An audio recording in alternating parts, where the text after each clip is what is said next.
Hello friends, VAG ऑडिओजमध्ये तुमचं स्वागत आहे. मी वैशाली तुमच्यासाठी घेऊन आली आहे ट्रू ब्युटी ऑफ लवचा पुढचा भाग. तुमची प्रतीक्षा संपवत आहे आणि सुरू करते ट्रू ब्युटी ऑफ लव भाग 70. मीरा आणि सिद्धार्थ देवाना डोअरमध्येच आलेले. एवढ्यात शंतनू धावत खाली आला. खूप दिवसांनी मीरा आणि शंतनू समोरासमोर आले होते. दोघंही एकमेकांना पाहून क्षणभर एकाच ठिकाणी स्तब्ध झाले होते. दोघांच्या हृदयस्पंदनांनी उच्चांक गाठलेला. तोपर्यंत सिद्धार्थी त्याचं गिफ्ट थोडं पाठीमागे लपवत बाजूला गेला आणि ते सोफ्यामागे ठेवून समोर येऊन म्हणाला, तुम्ही बोला, मी तोपर्यंत कोल्ड्रिंक सर्व करतो. शुभ्रा, वैजू ही येतील इतक्यात. त्यांना एकांत मिळावा म्हणून तो किचनमध्ये निघून गेला. शंतनू मात्र काही वेगळंच एक्सपेक्ट करत होता मीराकडून. मगाशी तिला सिद्धला बिलगलेली जे पाहिलेलं त्याच्यातला पुरुषी अहंकार नाही म्हटलं तरी अधूनमधून डोकं वर काढायचा. आताही तसंच झालेलं. कदाचित तो तिच्याबाबत जास्त पॉझिटिव्ह होत होता. इवन ते आपोआपच व्हायचं. म्हणूनच बहुधा जागेवरच थांबलेला ती आता काय करते हे पाहत. Happy birthday Shantanu. सिद्धार्थ किचनमध्ये निघून जाताच मीराच पुढाकार घेऊन स्मित करत शंतनूच्या पुढ्यात आली आणि त्याच्यासमोर हात करत तिनं त्याला विश केलं. थँक्स मीरा. तोही तिचा हात हातात घेऊन तिला म्हणाला आणि तिच्या डोळ्यात एकटक पाहू लागलेला. त्याचं ते एकटक पाहणं तिला मात्र झेलणं जड जात होतं. ती हात सोडवण्याचा प्रयत्न करत आजूबाजूला पाहत विषय बदलत त्याला म्हणाली, सायली दिसत नाहीये शंतनू. तिचं मला माहीत नाही, पण तू माझ्याशी इतक्या दिवसांनी भेटून असं याच्या त्याच्याविषयी बोलणार आहेस का? तिच्याशी बोलतच त्याने तोच हात पकडून तिला जवळ खेचलं. अरे काय करतोय शंतनू, वैजू वगैरे येतील इतक्यात. ती हळूच घाबरलेल्या नजरेने बोलली. आता त्याचे डोळे तिला अगदी जवळून न्याहाळत होते. त्याचं ते पाहणं पाहून तिचा श्वासही जड होऊ लागलेला. मग तोही तिच्या कानाजवळ जात बोलला, का मीरा, सिद्धला जाऊन बिलगलीस आणि मला इतक्या दिवसांनी भेटली आहेस तर मला नाही आहे का हा अधिकार?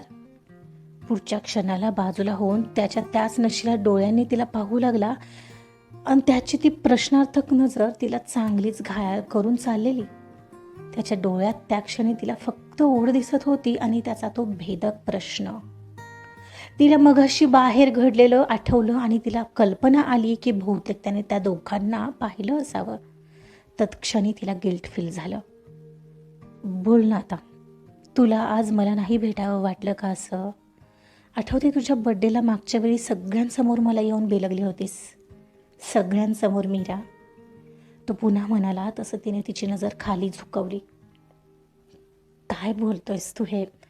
ते ॲक्च्युली मगाशी झालं ते. इट्स जस्ट बिकॉज की तो घरी न्यायला आला म्हणून मी इथं येऊ शकले. It's just I wanted to thank him म्हणत ती त्याच्याकडे पाहू लागली. मला तुझ्याकडून हे स्पष्टीकरण नको आहे Meera. I just wanted a tight hug and it's from you but not when I said and if you don't want then leave it न मीरा म्हणत तो एकदम तिच्यापासून बाजूला झाला. त्याचं असं बाजूला होणं तिला प्रचंड हर्ट वाटलं. हे शंतनू, अरे असं काही नाही. तिनं झटकन पुढे होत त्याचा हात पकडला. एवढ्यात दरवाजात शुभ्रा आणि वैजू आल्या आणि येताच त्यांनी कल्ला केला. हे मीरा, कशी आहेस म्हणत वैजू आणि शुभ्रा धावत जाऊन तिला बिलगल्या. त्या येताच शंतनू ही बाजूला जाऊन उभा राहिला. मी ठीक आहे, तुम्ही कशा आहात? मीराने कसं बसं हसत विचारलं. आम्हीही मस्त. काय यार, आम्हाला वाटलं खरंच येणार नाहीस तू.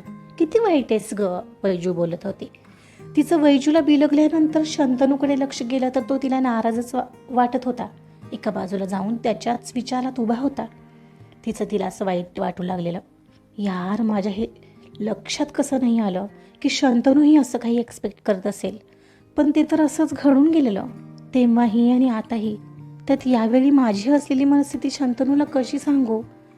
आणि सांगूनही काही उपयोग नाहीये. हे शंतनू, बर्थडे बॉय असा का चेहरा केला आहेस? Wish a very happy birthday, Vaiju म्हणाली. Happy birthday Shantanu. शुभ्रा. वैजू आणि शुभ्रा एका पाठोपाठ त्याच्या जवळ जाऊन विश करत बोलल्या. थँक्स वैजू. थँक्स शुभ्रा, तो स्मित करत म्हणाला. अरे आलात तुम्ही वैजू, शुभ्रा, सिद्धार्थ बाहेर येत म्हणाला. हो म्हणजे काय, अरे वा, आज तुझ्याकडे काम आहे का हे, वैजू त्यानं आणलेलं कोल्ड्रिंक उचलून घेत म्हणाली. हो आता काय करणार मी बापडा, तुमचा पत्ता नाही आणि खास फ्रेंडचा बर्थडे आहे, मग करना पडता है.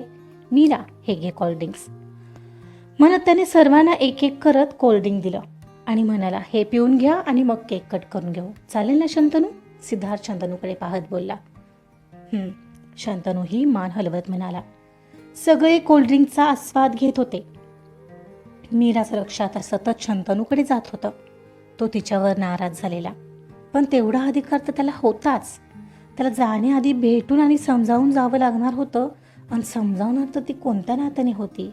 तिच्या पुढे आता चांगलाच यक्ष प्रश्न निर्माण झालेला.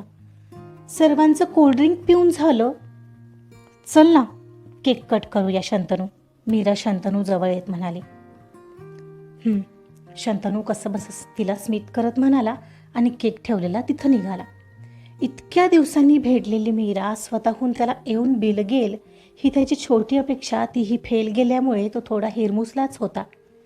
त्याला मघाशी बाहेर तिचं सीदला बिलगणं आपोआप आठवत होतं, हर्ट होत होतं. तरीही तो दुर्लक्ष करत केक ठेवलेला तिथं आला. ती तुटक वागते असंच त्याच्या वेड्या मनाला वाटत होतं. काहीच वेळात सर्वांनी त्याला घेरलं. मीराही त्याच्या अगदी शेजारी येऊन थांबली. शंतनू मात्र मीराकडेच पाहत होता. ती सध्या तरी हसून खेळून नॉर्मल असल्याचं दाखवत होती, पण ती नव्हती हे त्याला जाणवत होतं. तिच्यात प्रचंड बदल झाल्यासारखा त्याला जाणवत होता आणि कदाचित याचमुळे काहीतरी चुकत असल्याची भावना त्याला होत होती. तिचंही काहीच सेकंदांनी शंतनूकडे लक्ष गेलं. चल ना कट करतोयस ना केक, ती गोड हसून म्हणाली आणि त्याच्या सुरी असलेला हात हातात घेऊन तिनं त्याचा हात केक कट करायला केक समोर नेला. मग त्याने तिचा हात सोडवला आणि तिच्या हातात सुरी दिली आणि तिचा हात पकडून केक कट करायला सुरुवात केली. Happy birthday to you, happy birthday to you, happy birthday, happy birthday, happy birthday to you. Meera आणि बाकीचे सगळेच त्याच्यासाठी बर्थडे सॉन्ग म्हणत होते. केक कट झाला आणि तिकडे बाजूलाच सिद्धने बर्थडे ब्लास्टर फोडले. शुभ्रा ते सगळे मोमेंट मोबाईलमध्ये कॅप्चर करत होती. मीराने सगळ्यात आधी कट केलेल्या केकमधला एक पीस उचलून शंतनूला भरवला. शंतनूनेही तो तिच्या हातून प्रेमानेच खाल्ला आणि तिलाही लागलेच भरवला. तिला भरवताना तिच्या ओठांच्या साईडला लागलेलं थोडंसं चॉकलेट त्याने अनपेक्षितपणे सर्वांसमोर अंगठ्याने पुसलं. तशी ती ओशाळून बाजूला झाली. तिला मात्र तो स्पर्श काही क्षण तिथंच रेंगाळतोय असं कितीतरी वेळ वाटत होतं. तिच्या पाठोपाठ सर्वांनीच शंतनूला केक भरवला आणि त्याचं गिफ्टही दिलं. पण ती मघाची गोष्ट वगळता मीराच्या येण्याने सुखावलेल्या शंतनूची नजर तिच्यावरून काही हटत नव्हती. आज त्यालाच तिच्याकडून जास्तीच्या अपेक्षा वाटत होत्या आणि त्या काही पूर्ण होत नव्हत्या आणि त्याचमुळे तो हर्ट फील करत होता. केक कटिंग झालं म्हणताना वैजू आणि शुभ्रा मीराला घेऊन किचनमध्ये निघाल्या. ए मीरा चल किचनमध्ये लंच वाढता वाढता बोलू. यार तू येणार का नव्हतीस, काय झालंय ग? अगं काही नाही, थोडे प्रॉब्लेम चालू आहेत घरी. शंतनूला खरं तर तिच्यासोबत राहायचं होतं, पण ती त्यांच्यासोबत आत निघून गेली आणि तो हताशपणे पाहतच राहिला. एवढ्यात पाठीमागून सिद्धार्थचा हात खांद्यावर पडला. अरे काय आता तरी खुश आहेस का? आली ना ती तरीही तोंड पाडलेस, कमाल आहे तुझी. पण तुझ्यासोबत कशी आली ती? आय मीन तिच्या घरच्यांनी सोडलं? अरे म्हणजे काय, हा सिद्धार्थ गेला आणि काम झालं नाही असं होईल का? तो स्वतःची कॉलर ताट करत म्हणाला. ती आता खूप वेगळी वाटते सिद्ध, नेहमीसारखी वाटत नाहीये. काहीतरी चुकतंय किंवा काहीतरी हरवू लागले असं वाटतंय. हो का? अरे साहजिक आहे, तिच्या घरात गेल्यावरही असंच वातावरण वाटलं मला. तिच्यावर बंधनं लादलीत अचानक, मग तिची अवस्था काय असेल? बरं थांब, ए मीरा तू बाहेर ये ना जरा, शंतनू बोलावतोय. सिद्धार्थने तिला लागलीच आवाज दिला. अरे माझं का नाव घेतोयस? शंतनू म्हणाला. का तुला नाही बोलायचं का तिच्याशी? आणि तिलाही विचारू ना आपण की ती इतकी बदलली का आहे ते. मीरा बाहेर येतेस का? त्याने पुन्हा आवाज दिला. काय सिद्धार्थ, ती मदत करते इथे, वैजूने तिच्या बदल्यात आवाज दिला. आणि हे सुद्धा शंतनूला खटकलं. काहीतरी चुकल्यासारखं त्याला वाटत होतं. जणू ती दूर जाणारे अशी फिलिंग त्याला आधीच येऊ लागलेली. वैजू, आजच्या दिवस तुम्ही करा ना, तिला पाठव प्लीज, सिद्धार्थ डोअरमध्ये जात म्हणाला. ए मीराबाई जा, नाहीतर हा सिद्धार्थ काही गप्प बसणार नाही, शुभ्रा म्हणाली. अगं गिफ्ट द्यायचंय तिला शंतनूला. मीरा येतेस का आता? अरे आले, मी आलेच हा वैजू, म्हणत मीरा सिद्धार्थकडे आली. काय आहे सिद्धार्थ, असं का करत आहेस? अगं गिफ्ट दे ना त्याला. द्यायचं नाही आहे का तुला? कमी देऊ? ते मी देणार आहे हां त्याला. कुठं ठेवलंय तू? सोफ्याच्या मागे. आणि मीरा, त्याला तू बदलली आहेस असं वाटतंय, जा ना बोल जरा त्याच्याशी, तो तिच्या कानात म्हणाला. म्हणत ती सोफा ज्या साईडला होता तिथं आली. बदलली नाहीये शंतनू, बदलावं लागलंय रे मला, मनशी म्हणत ती टोपली जवळ आली. पण ही माऊ अजूनही झोपली आहे, कमाल आहे. पिल्लाची टोपली पाहून तिचा मूड आपोआपच बदलला. तिनं सोफ्यामागची ती टोपली उचलली आणि शंतनू पुढे घेऊन आली. तेवढीच काय ते तिच्या चेहऱ्यावर स्माईल पसरलेली. शंतनू नकळत तिची प्रत्येक हालचाल निहाळत होता.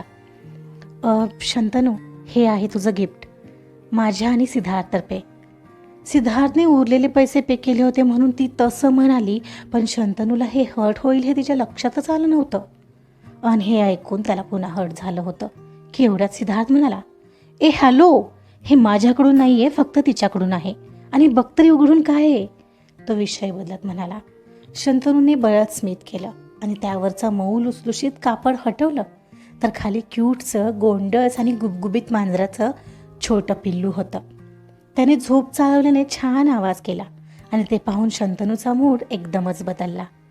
ओह wow, it's so nice, so cute. ते पिल्लू पाहून शंतनूच्या चेहऱ्यावर नेमकं ते किलिंग हास्य उमललेलं. मीराला ते पाहून समाधान वाटलं. मग काय बाबा, आम्हाला क्यूटच पिल्लू द्यायचं होतं ना शंतनूला. पण शंतनू क्यूट तर आहे ना, सिद्धार्थ म्हणाला. तसं मीराने त्याला फटका मारला आणि ती पुन्हा मनमोकळी हसली. शंतनूने अलगद त्या पिलाला उचललं आणि हातावर घेऊन त्याला गोंजारू लागला. मीरासुद्धा त्या पिल्लाच्या डोक्यावर बोटाने गोंजरू लागली आणि तिने शंतनूला विचारलं, आवडलं ना तुला शंतनू हे गिफ्ट? खूप खूप आवडलं, हे तर खूप क्यूट आहे. हो ना स्वीटू, तो लाडात त्याला गोंजरत बोलला. पण त्याहीपेक्षा तू बर्थडेला आली आहेस ते जास्त आवडलं मीरा. बोलता बोलता त्याने तिच्या डोळ्यात पाहिलं आणि तिची त्याच्याशी नजरानजर झाली. क्षणभर त्याच्या नजरेत पाहून तिने नजर चुकवली, कारण तिला त्याच्या डोळ्यात पाहायची हिंमतच होत नव्हती. उद्या ती जे वागणार होती त्याच्यासोबत ते तिच्या मनात कुठंतरी हर्ट होत होतं. आपण आपल्या शंतनूला दुखावणारे हा विचार तिला ताट मानेने त्याच्या नजरेत पाहायला रोखत होता. त्याला मात्र तिचं असं नजर चोळणं ती आपल्यापासून दूर चालल्याचे संकेत देत होतं. ए चला लंच घ्या करायला. शंतनू, ही घे तुझी प्लेट. ओ वाव, किती गोड आहे हे पिलू, मीरानं दिलं काय? वैजू त्याची प्लेट खाली ठेवत म्हणाली. हो, शंतनू म्हणाला आणि आता ते पिलू वैजूने घेतलं. शंतनू हात धुवायला गेला. सगळे काहीच वेळात जेवायला बसले. मीरा शंतनूजवळ बसायचं तर वैजू आणि शुभ्रा शेजारी बसली होती. आता मात्र शंतनूला खात्री पटली की मीरा पहिल्यासारखी वागत नाहीये. मग काय, तो शांतच होता. त्याचा तो सिद्धार्थसोबत जेवत बसला. ए मीरा, आज तुझी जागा चुकली वाटतं, वैजू मस्करी करत म्हणाली. अजिबात नाही हां, आज जागा तर सिद्धार्थची चुकली आहे, शुभ्रा हसत म्हणाली. अगं काही काय, मीरा वैजूला म्हणाली आणि तिचं पुढच्या क्षणाला आपोआप शंतनूकडे लक्ष गेलं. तोही आता तिलाच पाहत होता. अजिबात नाही हां, जागा तर आज सिद्धार्थची चुकली आहे. शुभ्राचं हे साधंच वाक्य होतं, पण उगाच दोघांनाही त्या क्षणी त्याचा वेगळा आणि गहन अर्थ भासला. ज्याच्या डोळ्यात तिला आता परकेपणा आणि हर्ट स्पष्ट दिसलं. तो आताही दुर्लक्ष करत खाली पाहून जेवू लागला. अरे यार, हे काय, आज त्याचा दिवस मला खराब नाही करायचा आहे. मीराची चलबिचल लक्षात घेऊन सिद्ध त्याची प्लेट घेऊन उठला. ओ, असं माझ्यामुळे झाले का? सॉरी हा शंतनू. ए मीरा, तू बस तुझ्या शंतनूजवळ, म्हणत सिद्धू उठला आणि शंतनूने सिद्धचा हात पकडला. कम ऑन सिद्ध, बस. I don't have any problem. एवढं काय शेजारीच बसलं म्हणजे प्रेम आहे असं काही नसतं. बात तर सही आहे म्हणत सिद्ध पुन्हा त्याच्या जागेवर बसला. पण शंतनूचं खोचक वाक्य मीराला बरोबर कळलं आणि वरमीही लागलं. काही वेळाने सर्वांचं जेवण झालं. मीराने सगळ्या प्लेट्स उचलल्या आणि किचनमध्ये नेऊन ठेवल्या आणि लगेच बर्थडे ब्लास्टरचे कागद गोळा करू लागली. हे मीरा, तू हे काय करत बसलीयस अगं? वैजूनं विचारलं. कुठं काय करते? साफ करते, बघ ना किती कचरा झालाय. अगं ती आत्तापासून शंतनूसोबतच्या संसाराची प्रॅक्टिस करते वाटतं, शुभ्रा जीभ काढून म्हणाली. शुभ्रा, अगं काही काय बोलतायस? मीराचं बोलता बोलता शंतनूकडे तिचं लक्ष गेलं, ज्याने तिच्याकडे पाहता पाहता नजर भलतीकडे वळवली. आताही परकेपणा होता त्याच्या नजरेत. ते पाहून तिला वाईट वाटत होतं. इथे मी त्याच्यापासून स्वतःला दूर करायचा प्रयत्न करते, माझी गोष्ट आणि परिस्थिती ही वेगळी आहे, पण शंतनू कसा वागतोय आज माझ्याशी? मीराने गपगुमाने कागद उचलले आणि डस्टबिनमध्ये टाकून आली. सिद्ध, कधी निघायचं आपण? बाहेरून येताच तिने सिद्धला प्रश्न केला. तिच्या या प्रश्नावर शंतनू मोबाईलमधलं लक्ष काढून एकदमच तिच्याकडे पाहू लागला. अगं थांब की, आज एवढी का घाई झाली तुला? वैजू म्हणाली. अगं मी फक्त विचारलं त्याला. मीरा, मी सोडतो तुला बरोबर, ओके? तोपर्यंत आता विचारूही नकोस. पण आज एन्जॉयमेंट तर बनतेच यार. चला ना एक डान्स तरी करूया. वाव, चालेल, मज्जा येणार तर. शंतनू आणि मीरा, आम्हालाही तुमचा डान्स पाहायचा आहे हां, शुभ्रा म्हणाली आणि शंतनू आणि मीराने एकमेकांकडे पाहिलं. अगदी बरोबर, सिद्ध म्हणाला आणि मीराला घेऊन तो शंतनू पुढे आला. कदाचित दोघात काही बिनसले, त्यालाही आपोआपच सुगावा लागलेला. सिद्धला ऑलरेडी शंतनूच्या घरी येणं जाणं असल्याने त्याच्या घरातील सगळ्याच गोष्टी माहिती होत्या. त्याने दोघांचा हात एकमेकांच्या हातात दिला आणि जाऊन सरळ म्युझिक सिस्टीम चालू केली. आजचा पार्ट इथंच संपलाय. पाहूया दोघात थोडंसं जे बिनसलंय ते पुढच्या भागात ठीक होतंय का? कथा ऐकत रहा. कथा आवडत असल्यास लाईक करा, सबस्क्राईब करा आणि शेअर सुद्धा करा. Thank you so much.